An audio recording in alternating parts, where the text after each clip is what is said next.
Let my honesty spill out through the pages. You're listening to Escaping the Rat Race. I'm your host, Amy Leo, a singer, songwriter, and mental health educator.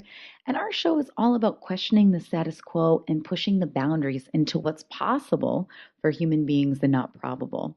So tune in and get ready to escape the rat race, not only the monotonous 9-to-5 work grind, but also that incessant internal mental chatter that prevents most of us humans from experiencing more joy, peace, clarity, and freedom. On today's call, we're talking with Meaghan, a health coach, personal trainer, adventurer, lover of life, and all-around good egg. If you've ever struggled with emotional eating, ever had a really bad breakup, ever beaten yourself up about eating emotionally, or being in low states of mind, you want to stay tuned for today's call. Join us today to explore how simple health, self-love, and transformation can actually be. Good morning, good afternoon, or good evening, depending on wherever you are in the world on this lovely day. My name is Amy Leo from reviveyoursanity.com, and I am privileged and honored to have on the show today a dear friend of mine, Meaghan. She is a fitness coach and a health coach, and one of our colleagues actually here at reviveyoursanity.com. So I'm really excited to hear her story and what she's got to share with you all today. So Meg, take it away if you want to share with folks a little bit about your personal story, how it got you to where you are now, and what you are actually doing right now. All right. Thank you, Amy, for having me on the show. Glad to be here. So long story short, I grew up very unhealthy to an extent, eating lots of processed foods, Doritos, soda, the whole nine. I don't think I knew what water was until I was in college. I gained my freshman 15 or 20, and I was sluggish. I didn't have the energy I used to have. I was always an energetic kid outside climbing trees and stuff. And so when that happened, I tried diet pills, I tried limiting the calories I took in.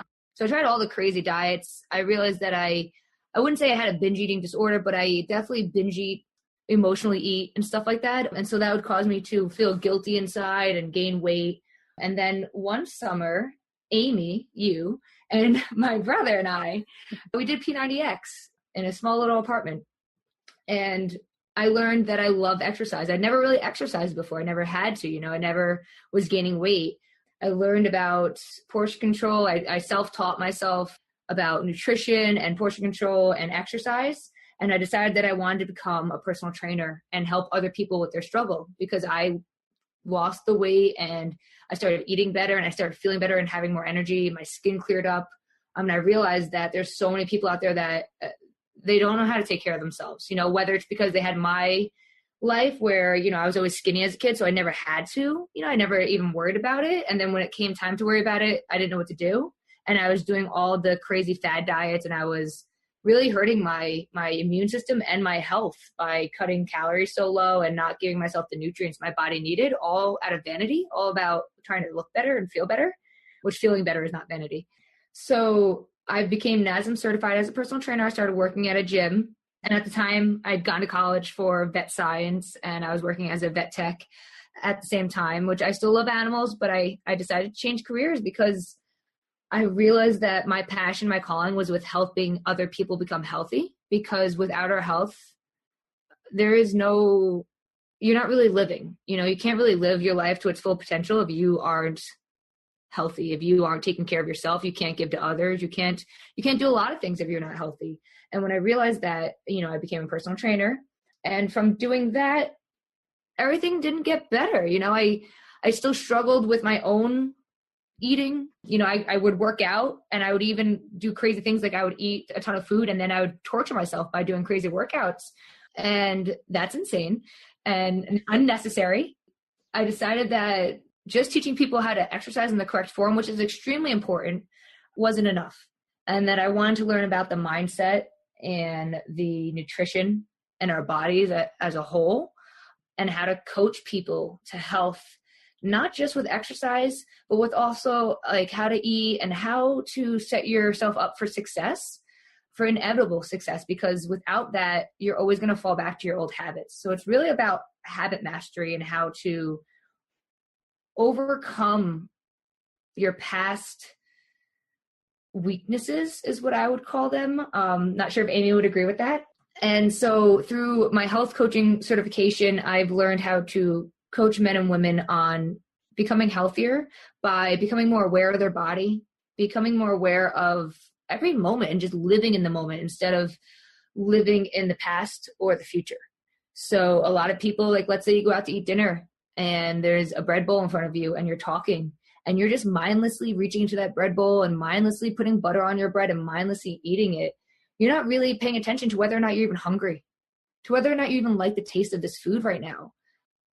I was doing the same thing for a long time when I ate. I knew it tasted good. I knew I liked it. And I would just stuff it in my mouth and I'd chew 3 times and swallow it as fast as I could, almost like trying to trick myself into thinking I didn't eat it, And that's, I think a lot of people do that. And I think that that's one of the unhealthiest things we can do, because first of all, your digestion starts in your mouth when your saliva and enzymes in your saliva break down food. And so you're gypping yourself of your digestion, which means you're not going to get the nutrients from the food and it's probably going to be stored as fat. And then on top of that, mentally, you are telling yourself that what you're doing isn't okay, that eating isn't okay, even though that's something that you need to do to survive. And you're making yourself feel bad and guilty. And that's causes stress. And stress is one of the main health problems in the entire world. And so from all that, if all that made sense, basically, I've just come a long way, and I realized that every day is a new day, and every day is a choice, whether I choose to feed my body and feed my health or feed a disease, because all diseases stem from the inside, whether they are mental or they are physical. And we can control, for the most part, what's in our environment and what we put inside of us, including our thoughts, or at least how we react to things in the world.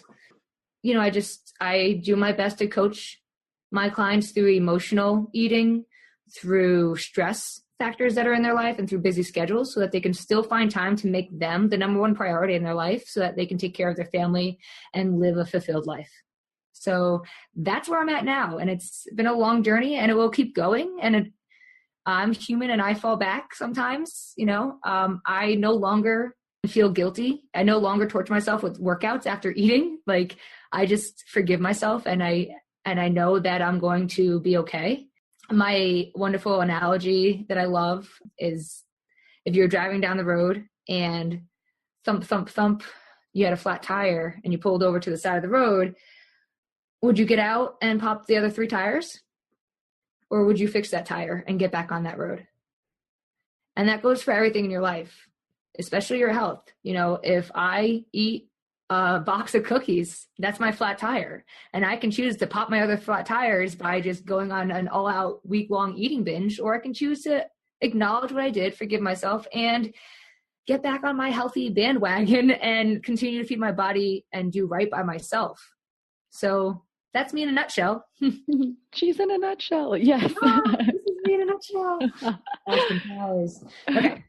But great, Meg. I certainly can relate to that. And I have known Meaghan for, quite a while now, almost a decade.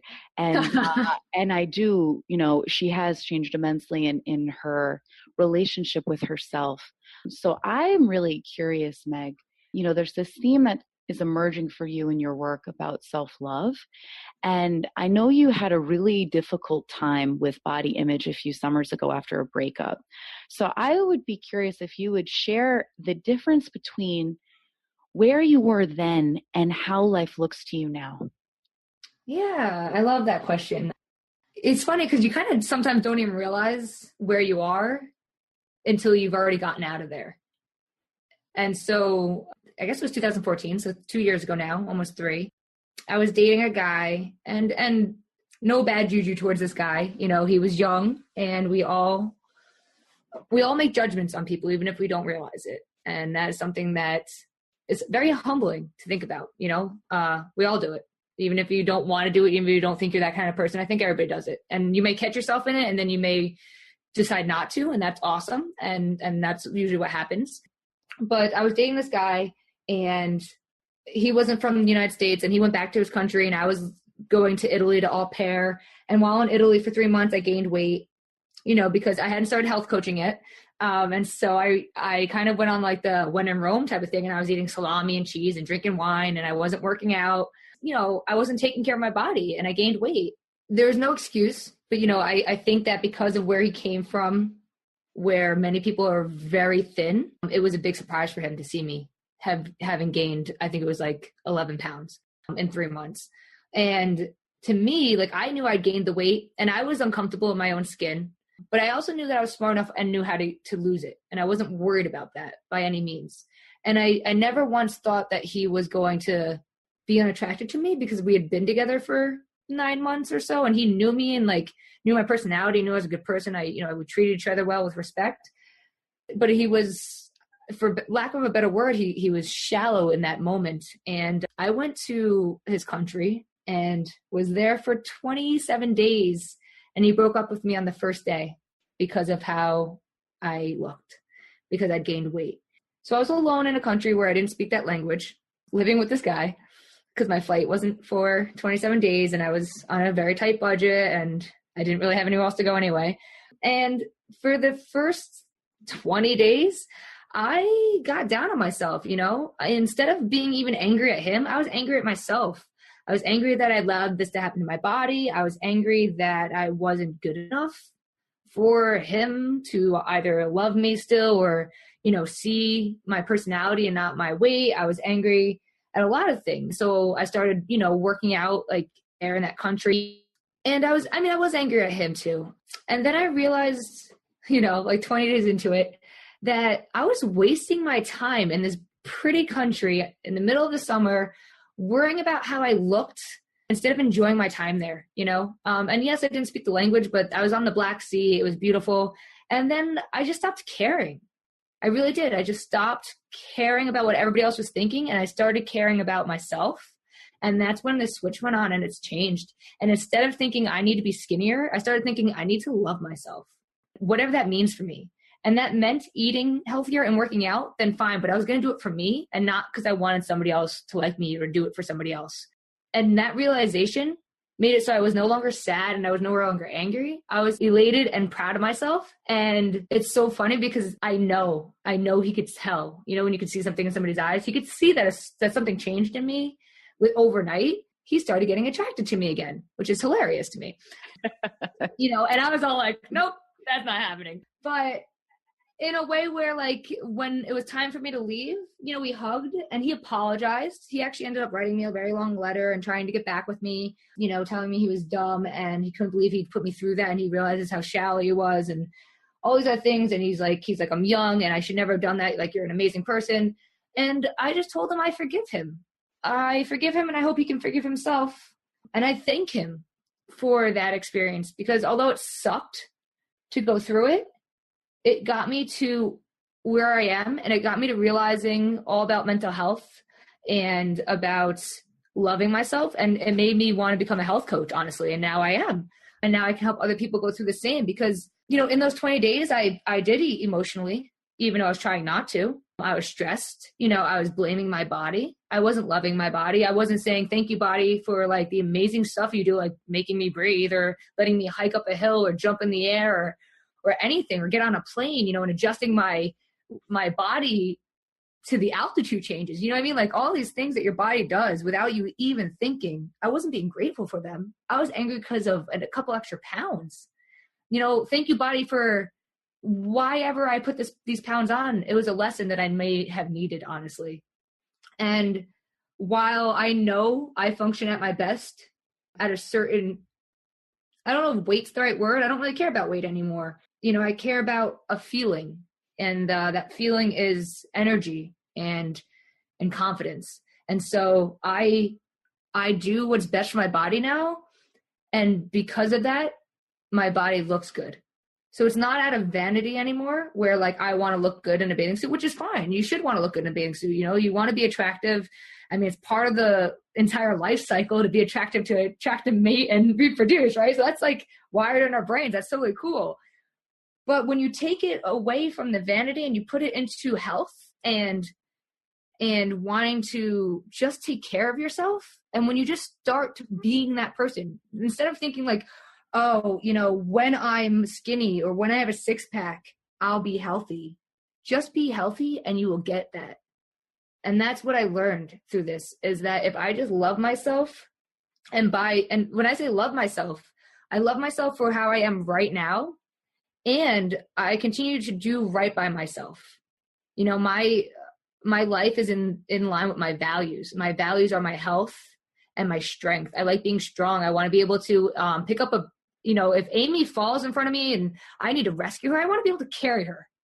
That's my goal. And that might not be everybody's goal, but like, I want to be able to lift up a person and carry them a certain amount of feet if I have to get them out of a burning house. You know what I mean? I want to be able to do a push-up. I think lifting my own body weight is very important. I want to feed my body the right way so I don't get bloated and crampy and gassy, TMI, but that happens because I'm lactose intolerant. And if I eat cheese, that's what happens. So I have to respect my body and listen to what it's telling me so that that doesn't happen. And when I do that, when I listen and become aware of what my body's telling me, because it's always, always communicating with me, then my health just falls into place. My body looks good. I look good. I feel good. I have confidence.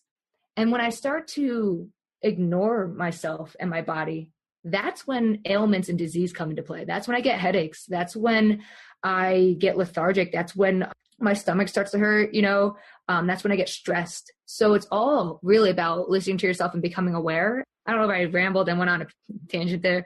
But yeah, so that experience was one that was painful, but now it led me into a relationship with a man who I am deeply in love with, who I see myself marrying, who loves me.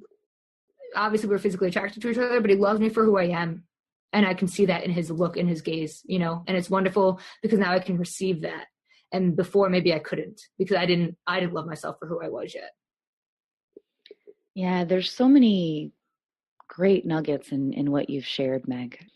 For the listeners, since I think everyone listening is a human and not an alien, we all get caught up in thinking that and really believing this. I mean, this is how our human system is designed to work, that if we have a belief about something, that we will think it's true until we see the fallacy in it. And what I mean by that is, again, if thinking that, okay, being 115 pounds, right? Our brain is wired to think, or we believe often, that if I'm 115 pounds, then why? Then I will be happy. I will feel loved. I will be sexy. I won't have all of these human, quote unquote, problems of feeling insecure. And that's just not true. There's this beautiful piece that you're sharing about accepting the fact that you're a human being. And there's going to be ups and downs. I remember I had a really great aha moment for myself when I just chuckled so much and realized that there was nowhere to go.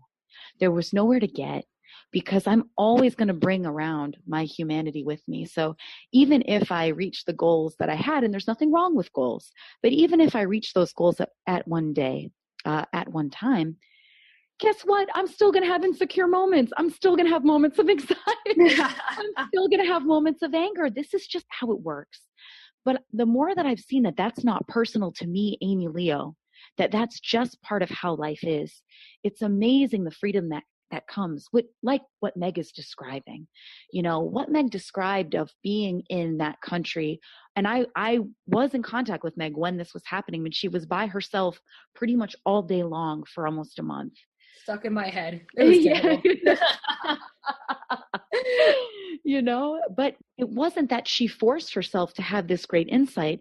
This is how the system is naturally designed for everybody. So at one point or another, Meg saw something differently about herself and her situation that garnered her much more freedom to just be herself in the moment in this country. And ironically, I think it is funny, Meg, that other people can pick that up in other human beings, when you said that he was beginning to become attracted to you again. This is on offer for every human being. And I just really want to make that clear for everybody, that this isn't something special about Meg or I, because we're professionals. This is something every single human being has access to.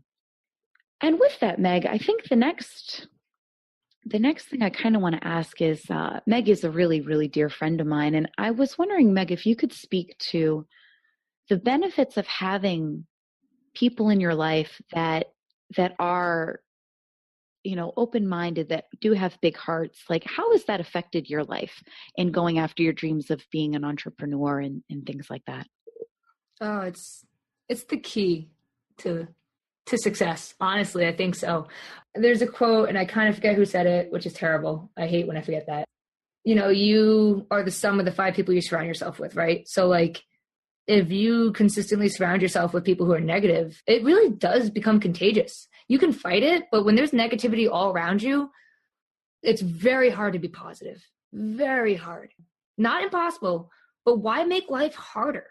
And it's not saying that you need to like get rid of people in your life. I'm just saying that it can be an online community. Like, I'm so lucky and blessed to have Amy, to have my boyfriend, to have my brother, to have a support system of people who love me, that are consistently open-minded to my crazy ideas and my entrepreneurship. They just support my thought process. They don't question me. They're not, they do. They question me in the right way, though. Instead of saying like, oh, that's impossible, or, oh, you can't do that. They're like, well, like, how will you do that? And then they kind of push you in that, like, oh, now I need to explain it. Awesome. Like, how do I explain that? And it's just, they support you in that way. They're questioning you the right way, if that makes sense. Having that support group, honestly, has been the reason I am successful in my life. Imagine whether you're doing a weight loss program, right? Like, I offer weight loss programs. I work with men and women who want to lose weight and gain energy and just become healthier in general, right? And I've had clients who are like, yeah, I told my husband, I'm doing your program. And he's like, well, don't try to do anything with me, and he's like, he'll be like, oh, let's go out to eat McDonald's, or something like that. And she's like, I just told you that I'm trying to lose weight. Why are you tempting me with McDonald's? And it's like, having that kind of a person in your life, I'm not saying to get a divorce, but like, we need to find a way to speak with them, to either speak with them to understand that they need to support you in a certain way, and lay that out for them, because people can't read minds. And if it's something new to them, they don't know how to do it. People are afraid of change, and that's true, because if it's worked so far and it hasn't killed you, if it's broke, don't fix it. But that's not always correct, because you need the support. So let's say it is your husband that's kind of sabotaging you in a way. You need to be able to talk to them and just say, like, when you say these things and you ask me to go out, it's putting a lot of pressure on me, and it's making me feel guilty that I'm not giving you the time that you want, but it's making me feel guilty that I'm not caring about my health. And like, so I feel like I'm being torn, and that's giving me stress. And like, it'd be much better if I wasn't stressed, because then I can give you so much more attention, things like that. Where if, like, when I lived with Amy, it was awesome, because I would just eat healthy and feed Amy healthy foods. Like, I'm sure she loved it. I was like a stay-at-home mom. This is true. Like, I would just cook like a bulk amount of foods, and I'd be like, here is your lunch, Amy. Like, have a good day. And it's just like, not that you wouldn't have been healthy, Amy, without that, but it's just nice to have that support. I don't know if any of that made sense. Well, no. There's something beautiful about sitting down with another human being and just connecting at your core level of being human without a lot of judgment. That is absolutely helpful. And that's always, available when people get out of their own conceptual thinking long enough to sit with another human. And that was another piece that I was struck with when you were sharing your story, when you were talking about self-love, that it was coming from a feeling, and again, I just bring it back to that energetic feeling that's always there. It's always on offer. There's always a potential for that. Just because you don't believe something exists doesn't mean it doesn't exist. Just because you think something isn't possible doesn't mean that it isn't, and I just go back to that so often. Is there something else you wanted to add to that, Meg? You kind of put me back on track. Just like what you said, just sitting down and talking to somebody on that level, I think it's really important. And it took me a long time, and I still struggle with it sometimes, to not feel victimized, because a lot of people have that victim mentality. It's something that inhibits us from growing and from learning and from changing. Change is a human process, and it's important. It's part of life. You will change over time. You will grow. You will learn. Without that, you're not really living, in my opinion. And I know a lot of times, like when I sit down with my boyfriend or some other people, depending who they are, sometimes I might feel attacked. Sometimes it's just the way they worded it and I'm taking it out of context. But when I sit back and I tell myself like, okay, whatever they say right now, don't take it personally, because it's not, unless I make it personal, it's not something that's going to be personalized. And instead of reading into what they're saying, let them just talk and actually listen and not wait till my turn to speak or wait for my turn to defend myself.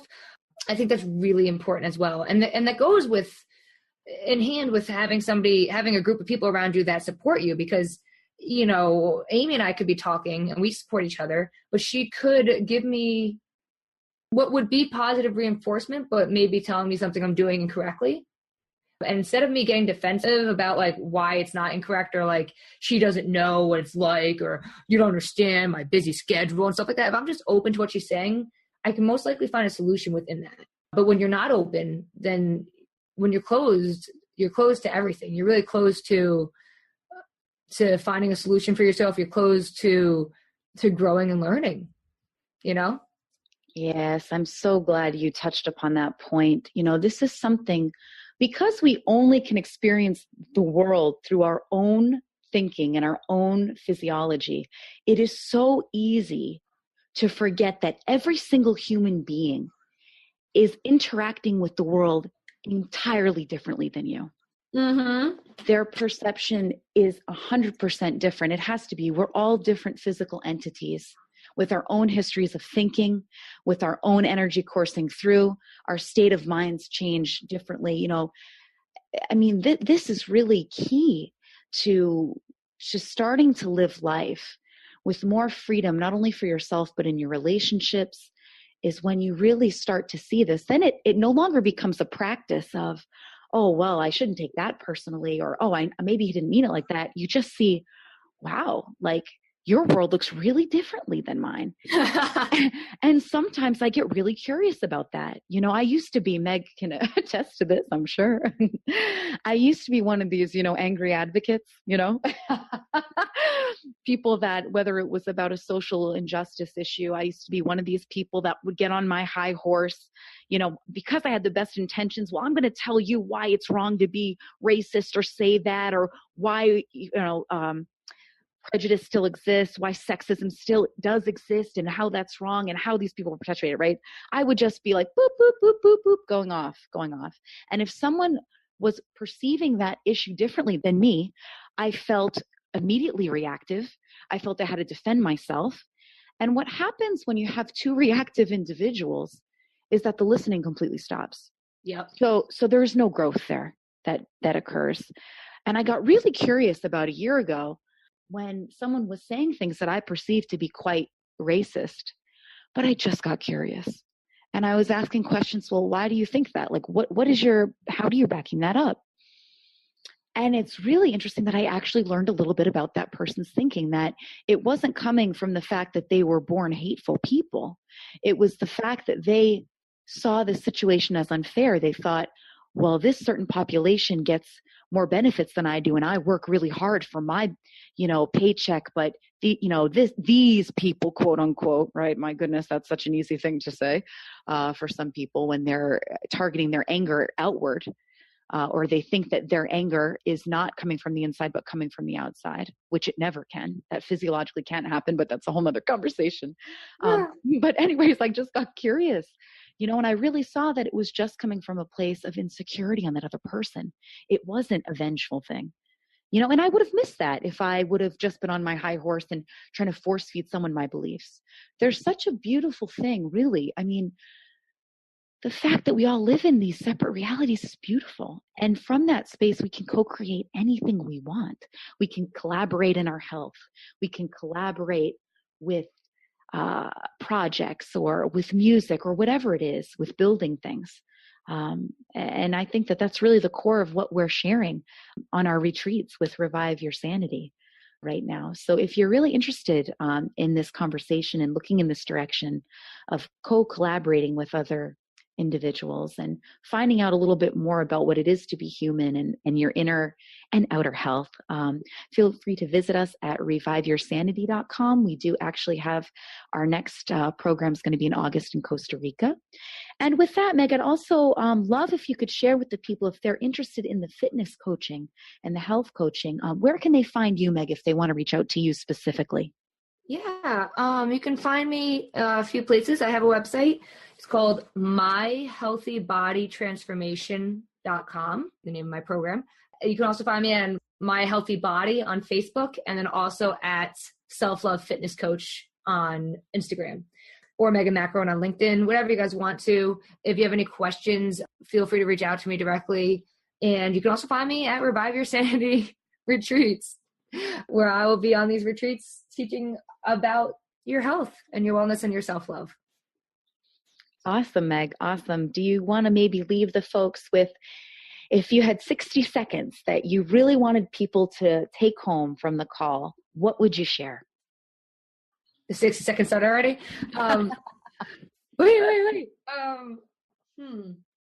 I want you to take home that you are in control of your life, that you are in control of the choices that you make, and that by allowing yourself to be human and relaxing and leaning into life and living in the moment and being aware, because there is nothing but the present at any given time, even 10 seconds from now, which is technically would be the future, boop, you're in the present.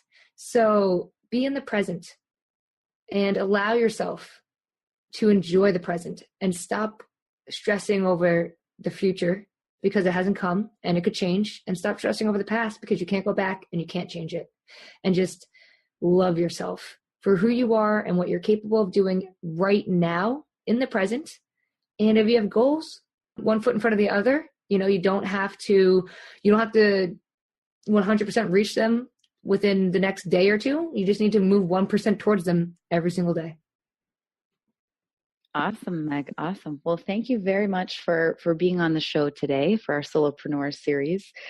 There is this piece that I love that you just shared, which is such a take home. It's such a life changer when an individual sees this for themselves or experiences this, that my feeling state now and the thoughts I have in this moment right now, they actually say nothing about my future. I know it's really enticing, and our brain is like a computer in the sense of it likes to run algorithms and predict that, well, if I'm feeling this way and I'm this overwhelmed, that my business will never work, or whatever it is, I really invite listeners to just experiment with the feeling I'm having. Is it coming from a thought in the moment, or is it from something else? And if it's from a thought in the moment, then my thinking right now isn't really relevant. It isn't the be all to end all of my future. And I find in my own life, my brain's actually a really bad predictor of the future. There have been so many experiences in my own life that have turned out in ways I could have never, ever conceived. And this is where the hidden beauty of life has been for me, and lots of opportunities, both professionally and personally. So we'll leave you with that. If you want to reach out again, you can visit Meg and I at, for sure, reviveyoursanity.com. And we would love to speak with you in person. Until next time, keep it crazy, everybody. Keep it crazy good. Okay.